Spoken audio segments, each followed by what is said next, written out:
Welcome to the Conscious Kink Podcast with Miss LX. Let's jump into today's episode. All right, good evening, everyone, and welcome to May 2022, episode 3 of our group coaching session. And I've got my fam here, my peeps here, and we are hyped and ready to go tonight. All right. Awesome, Graham. Thank you so much. If you want to talk, if you want some coaching time with me at some point, Graham, then same applies to you. I will make sure that we can hear your beautiful voice. So, right off the bat, we've got Queen Maeve and hey, Cricket, what's up? So glad you're here. Cricket, if you would please go ahead and mute your mic because we are about to get into a question. So we're going to start off with Queen Maeve and Shred in the house. So what's up, Queen Maeve and Shred? You can unmute that mic and let's get to it. What's up, you guys? Hey, everybody. Hey. Good evening, you guys. Cutest, sweetest couple ever. I love you guys so much. Oh, we try. Thank you. So Shred is actually going to lead the question, and this is a very vulnerable question and conversation that we've been having together. Okay. But we wanted to open it up to you to get your take on it, and also the community's take on it. Okay. So I'm going to go ahead and let him take it away, and it's not like a trigger warning or anything like that. Okay, so a heavy question, but not necessarily triggering. Right. It should not be. I don't think it will be. I think it's more it's like a relationship question. Okay. All right. Oh, and Connor, real fast. I'm so sorry. Connor, I figured out what's going on. And that should have fixed it. Oops. Damn it. Or maybe I just made it worse. Uh-oh. Hold on, Connor. If she can't see anything right now, I just fucked it up. Hold on. Does Miss Rocks, can she see anything right now? Where is she? Okay, what did I just do, Connor? Is she still here? See, this is what happens when I try to multitask. Good God. Connor, did I fuck everything? She's not here anymore? Or she can't see anything? She's online but not able to see the group. She's at the Fetish Fun tier. Right. Okay, everyone, quick moment. Where the fuck is she? Okay, here she is. She should be up here. I don't know why she's not in Dominant Discourse. I don't know how that got overlooked. All right, she should be able to see everything now, Connor. I have no idea how the Dominant Discourse tier got removed from her. So anyway, she should be able to see everything now. My apologies. Had no idea. I have no idea when that permission got removed from her. Okay. Now that we can focus on the task at hand, we're good. Okay. Everyone that should be in is now in. Okay. Apologize, everyone. So let's get back to fantastic. Okay. Sorry for that confusion. I have no idea what happened, Miss Rocks. I have no idea what happened to that permission. So Queen Maeve, I apologize for having to take care of that real fast. Now I am fully present and attentive with you and Shred. Vulnerable question, big moment. Let's go. What's up? All right, go. All right, so 24/7 dynamic, submissive, everything. Whenever you do the tasks and everything or whatever, and at first you feel very good about doing what you're doing or whatnot. Doing every kind of chore imaginable, just taking the plate off your dominant and everything. And doing things you wouldn't know you would do. I used to work at Kroger or whatever, so I started scrubbing baseboards and shit and just getting the house real tidy or whatever. And it felt good at first, but after a while, dominant wasn't really noticing. At first she'd be like, oh my god, that's awesome. But over time it'd be it's expected. Mm-hmm. But on the other side, as far as playtime with the dominant at night, there's a set time that we do things, and say my dominant isn't, in the mood, or I'm not in the mood, like I don't want to do anything, if both parties aren't just like to it, you don't do it.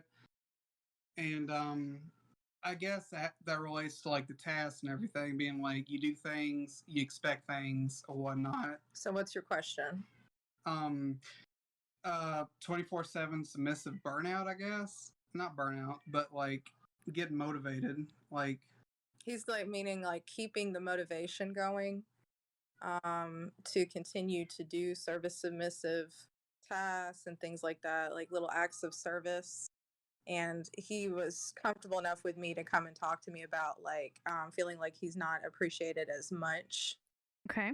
And I started new medication about like a month ago, and I think it makes me a little bit sleepy. And then also it was the last week of school this week. So he understands that. He gets it. It's just like lately he feels like he's not getting as much out of the power exchange as he has been. Like he used to be very excited to like do tasks and everything, being like, yeah, I'm gonna get this thing tidy. But like lately it's been like, meh. He doesn't feel motivated as much as he used to. Okay. All right. And it's bothering. Okay. All right. So Shred, what was the source of excitement for you when you're like, yeah, I used to get really excited about doing these tasks and serving and doing these chores. What was so exciting to you about that at one point? Just because like whenever she walked in the house, it was just like, oh my God, I ain't got to worry about nothing. And like she would just notice like little things, but over time, like little things didn't really matter. So I'm just like, should I do the little things or should I just like go with the routines or whatever? Okay, so when you said that at first you would notice things, but then it wouldn't really matter, what do you mean when you say it wouldn't really matter to her? What gave you the impression that it no longer matters to her? I guess like she didn't comment at it as much, but you can't really expect those kind of things, being like, oh wow, you did that, you did that, you did this, whatever. Like he did the baseboards yesterday of our house, and he was really proud of it, and I didn't notice because I didn't think to look at the baseboards, but like once he told me, I was like, oh shit, very nice, thank you so much. You did a good job, thank you. Okay. So at that point, Shred, let me ask you, when she did notice, when you did point it out and she did notice and she was like, oh shit, wow, great job. Did that make you feel good and fulfilled and happy? Or were you still feeling like, I mean, I worked really hard and that's all I get? I mean, it made me feel like Cloud 9 or whatever. It was just like, my dominant. So it was good. It was good. Okay. It was good. Okay. Queen Maeve. I know the rest of the story. It's fine. So, all right. So, so let me ask you this. Shred, have you ever done the love language test? Do you know what your love language is? No, ma'am, not at all. Okay. Are you familiar with the concept of love languages? I am not. Okay. Well, there are in this kind of this theory or this take on relationships, there are 5 love languages, and you have words of affirmation, you have quality time, you have physical touch, you have acts of service, and you have receiving gifts. And those are basically how, yes, Mommy Cass is jumping ahead of me, but that's fine. And usually we speak at least 2 of these languages in our relationships, especially our romantic relationships, because as adults, our romantic relationships basically mimic our initial attachments with our caregivers. And so we project a lot of that into our romantic relationships. And so what I'm hearing from you, Shred, is that love languages, when it comes to your love languages, words of affirmation is a big one for you. I wasn't calling you out, Mommy Cass. I was just saying I see where you're going, and I'm with you. So it sounds to me like your primary love language, what makes you feel like you're on cloud 9, is words of affirmation.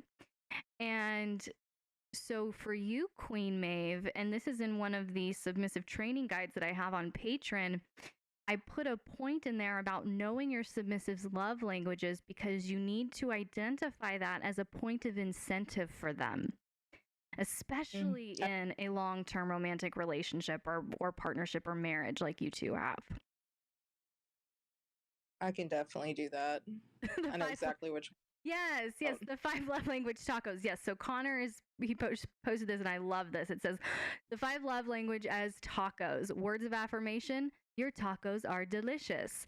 Acts of service, I made you tacos. Receiving gifts, here's a taco. Quality time, let's go out for tacos. And physical touch, let me hold you like a taco. So, Do you want me to hold you like a taco? I hold you like a taco. Nah, put your beef in your bun. No. Oh my God. So, if that's kind of what you're picking up on, Queen Maeve, then speaking his love languages are going to be a huge point of his not only connection and devotion to you, but his submissive arousal. And so if you build that devotion in that way through speaking his love language, then it's going to incentivize him to continue to do those tasks. Because as he was saying, they were exciting to him because it was like, oh, I'm recognized and I did good and my dominant feels relieved and like I took something off of her plate, all of that. And so if you can go above and beyond, Queen Maeve, in your communication with Shred and saying, you know, even just sending a text throughout the day if you have a moment, you know, if he bids, and you'll want to pay attention for this, Queen Maeve, if he bids at all, and a bid is anything from, hey, you want to go grocery shopping with me? No, he's not actually asking if you want to go grocery shopping with him. He's actually trying to spend time with you. It's a bid for connection or attention. So pay attention to how he bids, and his bids will probably be like little questions about, did I do a good job? Or do you see anything in the house that you need cleaned or anything like that? Little comments like that.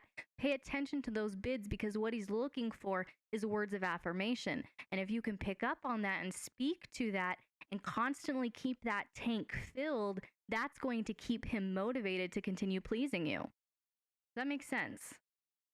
Yes, ma'am. That makes perfect sense. It's one of those things that it's like, oh, you know what I mean? Like I just overlooked it. Yeah. That It's makes really perfect not sense. it's not really a big complicated issue. So what about you, Shred? Does that sound fitting? Does that sound like something that would motivate and incentivize you? It really would, but I don't know, like pressure her or whatever. It's not pressure. It's part of and I was thinking about this while you were talking, Miss Elle. It's called a power exchange because both parties get something from it. Would that be correct? Absolutely. And Shred, I'm going to just gently step into a little bit of a dominant role with you right now.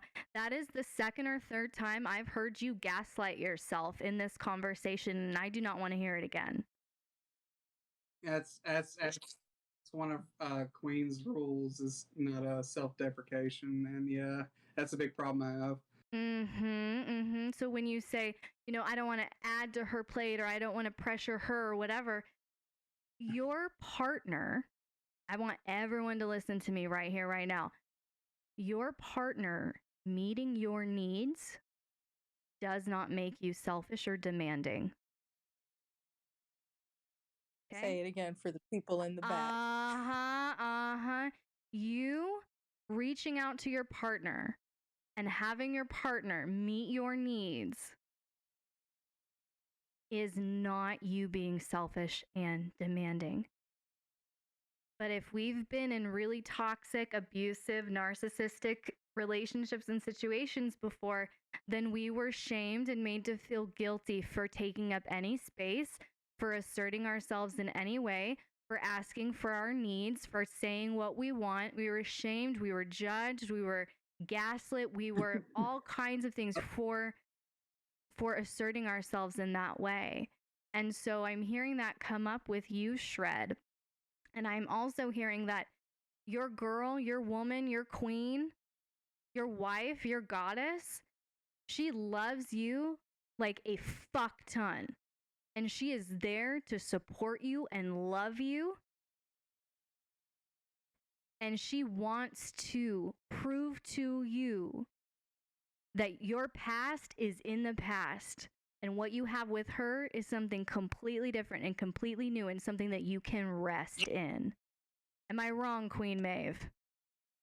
Oh, you said it. You said it. Okay. You said it all. You said she told the truth.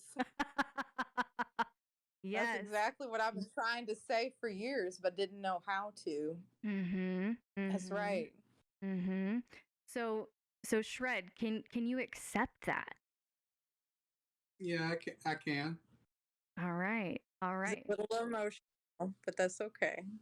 What was that? That's a good thing. He's a little bit emotional, just a little bit, but that's okay. That's okay. That's okay. That means that I spoke to something that needed attention. And that's okay. And so if you need to go in the other room and have a moment, Shred, you do that. If you want to stay and talk, then you do that too. But there's, of course, no pressure. This is a safe space. And you know what? It's good. I'm at a point in my therapy right now that I have to do these, basically these somatic reprogramming exercises every morning.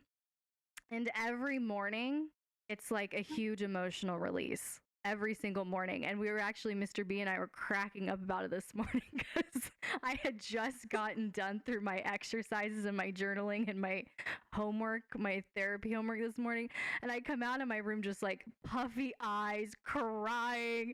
And he comes around the corner all happy, like, good morning. Oh, are you okay? And he just puts his arms around me. I'm like, yeah, I just got done with my therapy homework. And I said, I know, a really big incentive to get you to go to therapy too, huh? And he was like, yep, looking forward to crying every day. So it's emotions are emotions. Emotions are emotions, and there's no shame in it. And so a lot of times when we're giving something attention that has been so overlooked inside of us for so long, emotions happen, and that's okay. But Shred, I want you to truly feel the love, not just from this community, but from your woman, from your queen, from your goddess, from your wife. Like what she was saying, like, I've been trying to tell you this for years. I feel it. I felt it. I see that in her, and I see that on her. She has this beautiful love for you, this very, very deep, sacrificial, beautiful love for you. And she just wants to just take care of you. And I feel like you do a really beautiful job at taking care of her too. And so I think this is a really, really simple little fix, Queen Maeve. Just keep it on your radar a little bit more to, show up with those words of affirmation. Pay attention for those little bids that he might give you. And, pats on the head and tell him he's a good boy and you value his efforts. I mean, that's gonna go a long way for you, Queen Maeve. Yeah, they do. I mean, it's just little itty bitty stuff like that makes a big difference. Yeah. It really is. Yeah, absolutely. We all need encouragement. We all need to be told that, we're doing a great job. So I think that'll be a good fix for you. How are you two feeling about our little strategy that we got going? I love it. It's perfect. Yeah, sounds great to me. Good. Shred, did I understand you fully? Did I overlook anything? No, you pretty much did it amazingly. All right. All right. Wonderful. Well, do either of you have any questions, comments, or criticisms for me before we move on? Do you got anything? I just want to give a shout out to the community. Absolutely. Because it's just like the little things you guys say, just like small talk, whatever, really means a lot. I don't really talk to many people nowadays. You guys are awesome in my book. Oh, I'm so happy that you feel that way, Shred. We love you both so much, and I'm with Miss Jill on that. You can absolutely sense the deep sincerity and love between the two of you, and it is a very beautiful thing. So thank you all for being here, for being such wonderful people, wonderful friends, and for just inspiring us all with your relationship and your love. We love you both so much. And we love you guys. We love you guys. Aww, Look forward to these the group coaching and everything, so we get to talk to everybody. Everybody's so super cool. I know. So, you yeah. guys are awesome. You guys are awesome. So everyone give a round of applause for Queen Maeve and Shred for being so bold and brave and vulnerable and awesome. Woohoo! Yay! You guys can't hear me clapping, so that's my version of clapping. All right.